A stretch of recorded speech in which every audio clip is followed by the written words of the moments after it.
Good morning, everybody. It is Thursday, March 13th, and welcome to Senate Budget and Taxes Pension Subcommittee. We will start with a couple of discussions. Senate Bill 457.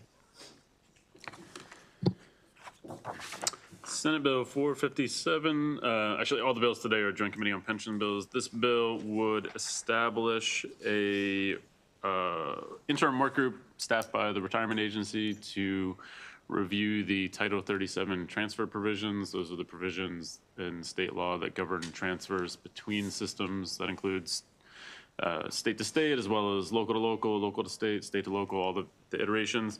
There is a reprint on your desk. There's an amendment to add representative from the Anne Arundel systems and a representative from the Frederick systems. The other counties with DB plans were already in the bill. Are there any questions? Concerns? Nothing. We have a motion. Second. All in favor? Anyone opposed? All right. Senate Bill 457 has passed. Senate Bill 612. Senate Bill 612, this is a bill that would add for the public safety plans, so the state police, corrections, and law enforcement officers. When pension reform was done in 2011, there were provisions that provided for the return of members to resume membership under some of the pre-reform conditions, most notably the vesting period and the average final compensation. In the employees and teachers plans, there were also different benefit tiers. Those same provisions about returning to service were not included for corrections, state police, and LEOPS, I think primarily because there was no changes on their multipliers. So over the interim, the system recommended or brought to the attention of the Joint Committee, which sponsored legislation to add consistency with those three other plans. The bill as introduced also included provisions for the two original tiers in the employees plan, but after a little more digging into it, the system recommended taking those out of the bill to look at a little more closely to see the full scope over the interim. So the amendments in the reprint before you just strike the provisions related to the employees' pension system. Any questions? No questions. Do I have a motion? Second. All in favor? Anyone opposed? All right. Senate Bill 692. 692, this is the annual technical correction clarification bill. In this bill from the Joint Committee, there are some changes to due dates for some reports to align those due dates with the availability of the information that the system provides every year. And then last year, you all had increased the period that a member may participate in the drop programs. This created an issue relevant to the state police system. They don't contribute once they hit their maximum benefit accrual.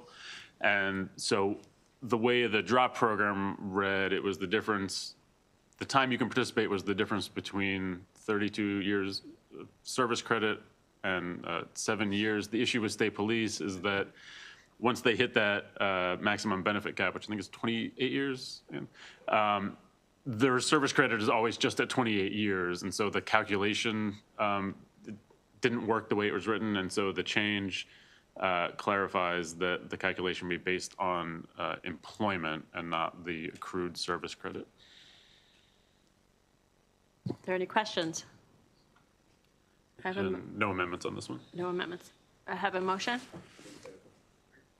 All in favor? Anyone opposed? All right. Senate Bill 768.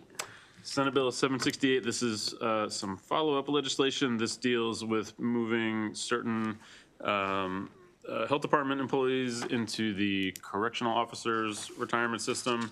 Over the interim, some of the positions that were added last year. It was, a question came up related to some of the management and supervisory positions.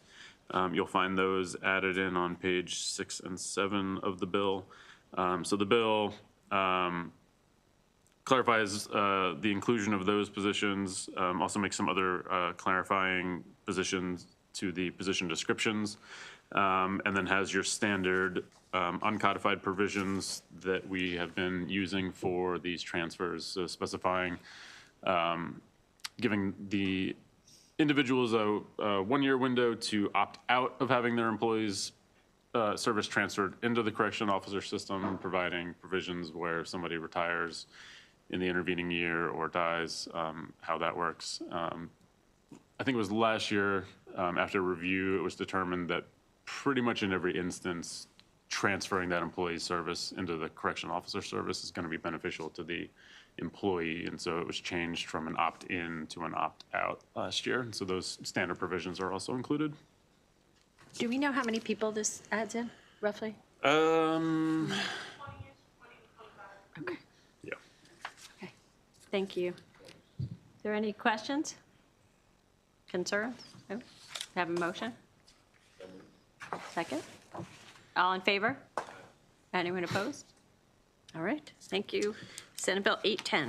All right, Senate Bill 810. This is a joint committee on pensions bill related to the compensation and staffing for the investment division. So a number of years ago, when the board was given authority to determine the positions as well as the compensation, including incentive compensation for positions in the investment division, there was a oversight component included in that, known as the Objective Criteria Committee.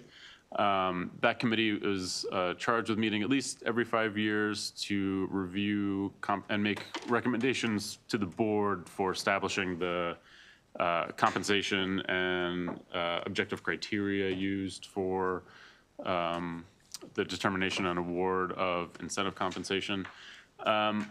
It's gone through its second iteration over the past year, and the board had recommended, instead of using that process, establishing its own compensation committee. So this would be a committee that would meet more regularly. And so what the bill does is it basically it repeals the Objective Criteria Committee, establishes a compensation committee within the board. This would be a statutorily required committee.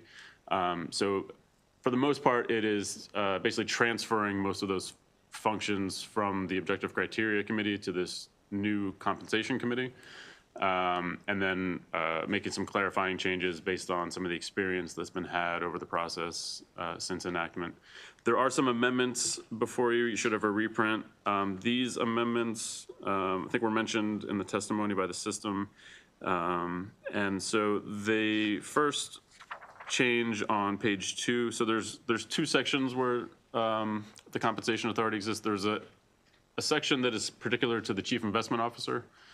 And then there's also the bulk of the provisions related to the establishment of the criteria is found under another section that more broadly covers the investment division.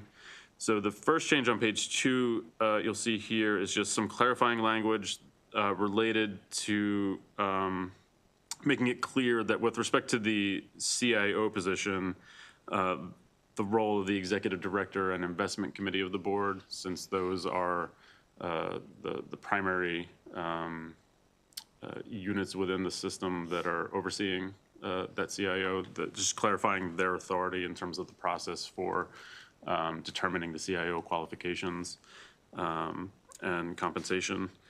Then you'll see on the next couple pages, the provisions related to incentive compensation have some restrictions. So primarily, once the incentive compensation is awarded by the board, the award is set to be paid on a date certain. The reason for that is so there are prohibitions in law on the payout of the incentive compensation if the person entitled to it is not employed on the date that it's due. So it's meant as structured as a retention incentive. So if you're not there when it's due, you don't get it. An issue has come up over the past few years about, if people retire. There's also a provision related to if there's a furlough happening. And so there were some questions that came up about how that would work. So we have provisions related to the CIO incentive compensation, and then later in the bill, the same provisions added for the other investment division staff, basically establishing the same standard where if somebody retires, they would still be entitled to it in this instance after any furlough would be up. So similar for just a base retirement, you can get the payout on retirement. So it's consistent with that. And is the CIO are the CIO and the investment division staff treated the same? Yes. Okay. Yes. The next amendment will be on page 4. This is just, again, linking back to that page 2 clarification about the executive director and investment committee's authority related to the CIO position and determining the qualifications. The next change on page 5, just some clarifying changes. So with respect to the incentive compensation, there's a little inconsistency between how it's worded. And so this just makes it clear that we're talking about incentive compensation that's actually been awarded by the board and not the more ambiguous term earned. And then I think,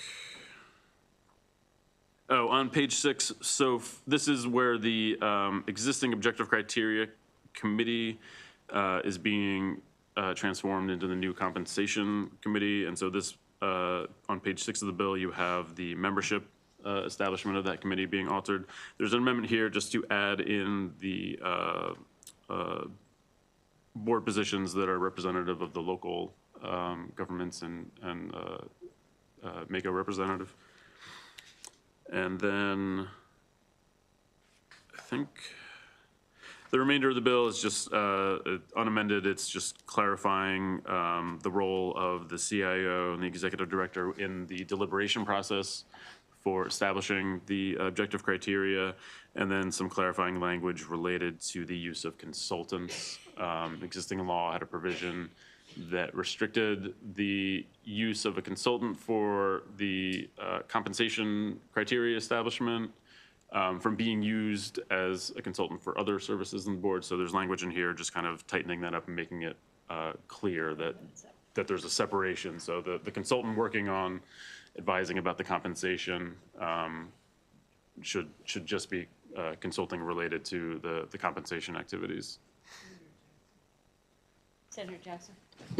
Thank you, Madam Chair. Thank you, Philip, for your explanation on the amendments. Just for the membership, if over the years things have sort of moved pretty fast on coming up with these boards, where at one point, as you see on page 6, we are no longer a member of that board. So the joint chair for the House and the Senate were members of this objective criteria committee. That has been changed, obviously, but there was discussions, to make sure that we were still in the loop with any major changes that come about from a transparency standpoint. Right, so, I believe that was part of the decision to codify this committee. So right. The objective criteria committee previously had been codified. Right. This would be codified so that it would be required to exist and conduct its work, and then doing so would be subject to open meetings, and so you all would have access to those discussions and presentations and deliberations. Yep, just wanted to. And you'll still get reports. Yeah. That's it, Madam Chair. Just want to make sure that. Thank you. Any questions? Any concerns? Have motion? All in favor? Anyone opposed? All right. That's all I have right now, unless there's anything else. I think that is it. Thank you. This is quick. Appreciate it. Yeah, so. We're going to have any other, well, we may. We'll let you know if we're going to meet again. But thank you.